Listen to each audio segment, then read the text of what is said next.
मैं एक बार फिर से आप सबके साथ हूँ खबरों की खबर में। मैं पुनीत मिश्रा।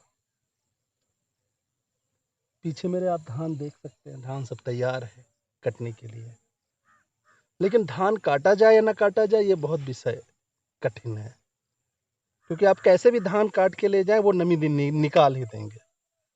उनका कहने का मतलब है नमी ना हो, लेकिन कितनी उनके अपने मानक, किसान के अपने मानक। आप धान काटते हैं तो काटने में आप कंपाइन से काटे या हाथ से काटे, दो ही रास्ते हैं। अब मेरे पास लगभग इधर 5 एकड़ इधर और 2 एकड़ इधर, इतना धान है। अब इतना सारा धान हाथ से काट पाना आसान नहीं है। कंपाइन से काटा जाएगा, कंपाइन से काटा जाएगा। अब उनमें अलग अलग समस्याएं हैं। पहली समस्या रहेगी नमी की, आप उसको सुखा सकते हैं।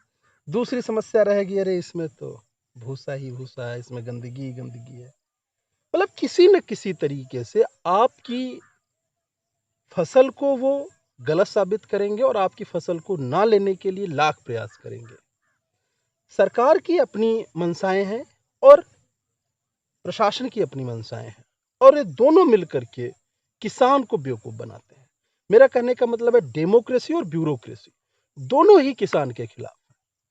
डेमोक्रेसी ने यह कहा कि धान की खरीद इतनी होनी चाहिए, ब्यूरोक्रेसी ने भी कहा कि हाँ धान की खरीद होनी चाहिए। किसान जब धान को लेकर के अपने क्रय केंद्र पे जाता है तो उसके जो मानक हैं वो अपने अलग हैं। आसान नहीं है। एक पहले रजिस्ट्रेशन का प्रोसेस, और रजिस्ट्रेशन के प्रोसेस के बाद में किसान खेत से काट करके लेबी तक पहुंचाता है, और उसके बाद की अपने प्रोसेस, वो प्रोसेस ऐसे हैं कि अगर आप उनको पैसा दे दें तो आपका काम हो जाएगा, पैसा नहीं देंगे तो आपका काम नहीं होगा। इसीलिए मैं कह रहा हूं कि ब्यूरोक्रेसी और डेमोक्रेसी दोनों ही किसान के खिलाफ। तो आज खबर की खबर में हम लेकर आए हैं किसान का जो बिल बने थे, उसमें 3 बिल थे। उसमें जो तीसरा बिल था उस पर हमने कल बात किया था कि एनएसपी क्यों नहीं हटना चाहिए। आज जो हमें बात करनी है वो कॉन्ट्रैक्ट फार्मिंग की बात करनी है कि कॉन्ट्रैक्ट फार्मिंग का विरोध क्यों होना चाहिए और कॉन्ट्रैक्ट फार्मिंग के पीछे समस्या क्या है। आज हम इस पर बात करेंगे। पहले समझते हैं कॉन्ट्रैक्ट फार्मिंग है क्या। कॉन्ट्रैक्ट फार्मिंग का मतलब यह है कि मान लीजिए थोड़ी पार्ले जी कंपनी आती है किसी गांव में या किसी क्षेत्र में, और 20-25 गांवों में मिला करके वो कहते हैं कि हम यहाँ पे कॉन्ट्रैक्ट फार्मिंग करवाएंगे। मान लीजिए 200 एकड़ की जमीन पे वो अपना गेहूं बोआना चाहते हैं। कौन सा गेहूं बोया जाएगा, उसकी जो वैरायटी होगी, ये भी कॉन्ट्रैक्ट फार्मिंग की कंपनी ही तय करेगी। वो कितने प्राइस में बेचा जाएगा, ये भी कॉन्ट्रैक्ट फार्मिंग की कंपनी ही तय करेगी। उसको हम कहीं और बेच भी नहीं सकते हैं। उसमें क्या क्या खाद पानी कैसे कैसे क्या होगा, वो सब कुछ कॉन्ट्रैक्ट फार्मिंग तय करेगी। किसान सिर्फ एक बंधुआ मजदूर की तरह काम करेगा और वो मजबूर होगा उस कंपनी के पास अपना अनाज बेचने के लिए। Contract farming is nothing, it is just like the British period में जैसे होता था कि किसान सिर्फ एक बंधुआ मजदूर बन के रह जाता था, बिल्कुल वैसे ही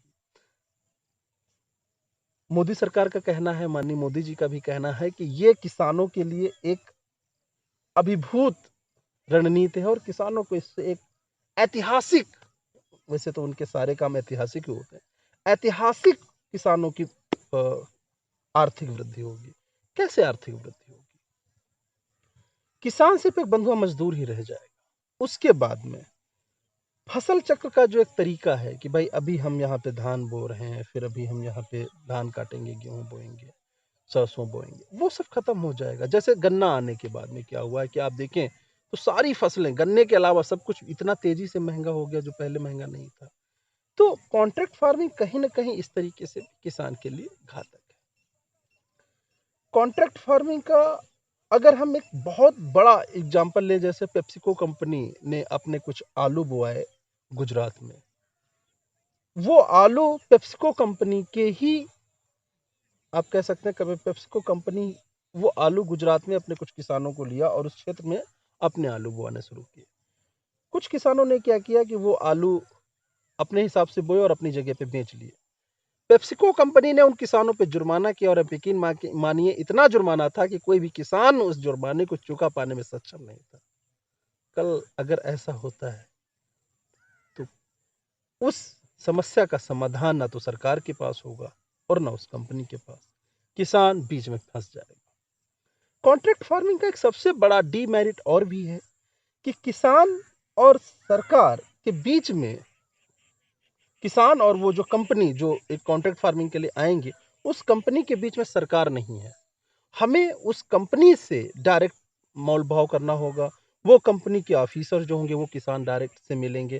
किसान और उस कंपनी के बीच में जो सरकार का अवयव है वो खत्म हो जाएगा। ये कहीं भी जायज नहीं। वो एक कंपनी है, वो कंपनी आज है कल नहीं है। कल उसने अपने हाथ खड़े कर लिए कि नहीं हम नहीं खरीद पाएंगे, तो वहां पर हम अदालत का दरवाजा खटखटाने के लिए भी सक्षम नहीं होंगे। ये एक गलत तरीका है। होना ये चाहिए कि अगर आप कॉन्ट्रैक्ट फार्मिंग करना चाहते हैं तो उस लोकल एरिया के जो सरपंच हैं, मुखिया हैं, ग्राम प्रधान हैं, आप उनको बीच में डालिए। ग्राम प्रधान का कोई भी निर्णय इतना गलत नहीं होगा कि वो अपने लोकल आदमियों के लिए गलत निर्णय ले ले, क्योंकि भाई उसको कल फिर चुनाव लड़ना है, उसको फिर प्रधान बनना है। तो कहीं ना कहीं सरकार को अगर कॉन्ट्रैक्ट फार्मिंग लानी भी है तो इस तरह से लाए कि वो गांव के मुखिया हैं उनके बीच में ला करके समझौता किया जाए।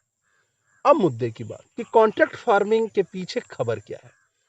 कॉन्ट्रैक्ट फार्मिंग के एक पीछे सबसे बड़ी रणनीति ये है कि सरकार को ये पता है कि भारत में 60-70% आदमी आज भी डायरेक्टली या इनडायरेक्टली फार्मिंग से जुड़े हुए हैं, किसानी से जुड़े हुए हैं।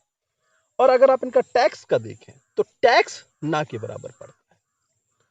आप गेहूं बेचने जाते हैं आपको टैक्स नहीं पड़ता, आप आलू बेचने जाते हैं टैक्स नहीं पड़ता, धान बेचने जाते हैं उसका टैक्स नहीं पड़ता।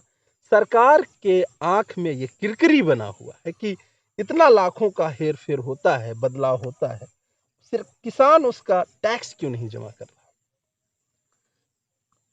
ये मेन समस्या है।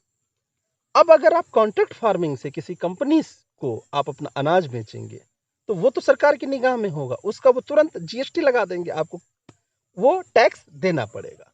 ये है अहम मुद्दा। दूसरा जो मुद्दा ये है कि बिल गेट्स, अडानी, अंबानी, इन लोगों की नज़र, बिल गेट्स अगर आप ध्यान दें तो जो पिछला कृषि अधिवेशन हुआ हमारा सार्क में हुआ जहां मेन मुद्दा ही था, तो वहां पे बिल गेट्स ने जो कहा कि हमें अब फार्मिंग की तरफ बढ़ना होगा, ऑर्गेनिक फार्मिंग की तरफ बढ़ना होगा, ये सब मुद्दे।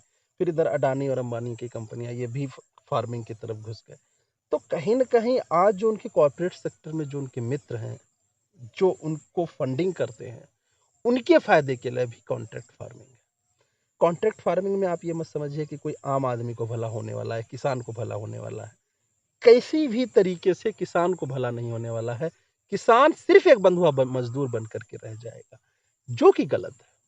अगर आप 60-70% जो आबादी है देश की, और जिस पर अगर आप देखें कि जो बाकी भी 20 और 30% आबादी है वो भी डायरेक्टली इनडायरेक्टली उन्हीं से जुड़ी हुई है, ऐसे लोगों के लिए फैसले अगर आप लेते हैं और उसमें निश्चित उनका भला नहीं है तो ये गलत है।